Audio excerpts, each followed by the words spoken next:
अस्सलाम वालेकुम एवरीवन। आज हम न्यू लेक्चर डिस्कस कर रहे हैं लेज़र का एब्जॉर्प्शन रेट फॉर लेज़र के बारे में। एब्जॉर्प्शन रेट के बारे में जानने से पहले हम डिस्कस करेंगे कि स्टिमुलेटेड एब्जॉर्प्शन कैसे होती है। हमें पता है कि ग्राउंड स्टेट पर पड़े हुए एटम्स जो हैं वो जब तक मूव नहीं कर सकते जब तक कोई उन्हें एनर्जी प्रोवाइड ना की जाए।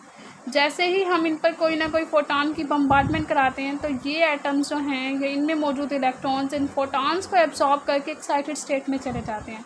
तो इस टाइप के एब्जॉर्प्शन को स्टिमुलेटेड एब्जॉर्प्शन कहा जाता है।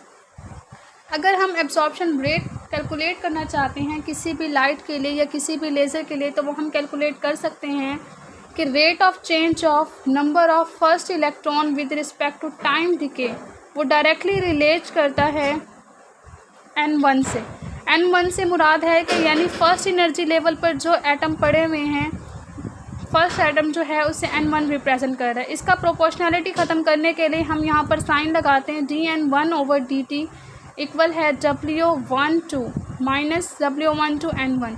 W12 जो है ये प्रोबेबिलिटी ट्रांजिशन को रिप्रेजेंट करता है कि जी यहाँ पर एटम मौजूद हैं जिन्होंने एनर्जी को एब्जॉर्ब किया और फिर उन्होंने एनर्जी को एब्जॉर्ब करके वो एक्साइटेड स्टेट में चले गए, तो उसको W12 रिप्रेजेंट करता है। और नेगेटिव साइन जो है यहाँ पर टाइम की वजह से रिप्रेजेंट किया गया है कि यहाँ पर जो टाइम का जो चेंज हो रहा है वो नेगेटिव हो रहा है, यानी dn1/dt जो है वो इक्वल होगा माइनस W12 इंटू n1।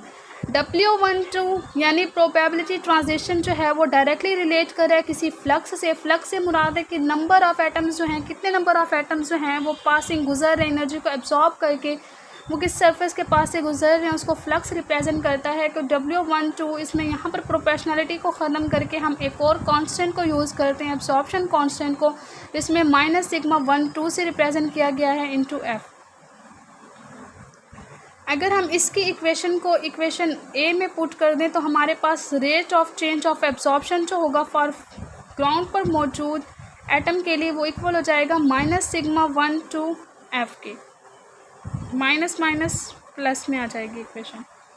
इसके अलावा हम जानते हैं कि अगर हम यहाँ पर फ्लक्स की बजाय स्पेक्ट्रल डेंसिटी को यूज़ करें, हमें पता है कि एनर्जी लेवल्स जो होते हैं हम इन लेवल्स को स्पेक्ट्रल लाइन से भी रिप्रेजेंट करते हैं। तो यहाँ पर हम एनर्जी स्पेक्ट्रल डेंसिटी यानी how many numbers of atoms जो हैं वो passing through the per unit volume जो है उसको हम किस से रिप्रेजेंट करते हैं, स्पेक्ट्रल डेंसिटी से रिप्रेजेंट करते हैं, जिसे हम PV से भी रिप्रेजेंट कर सकते हैं।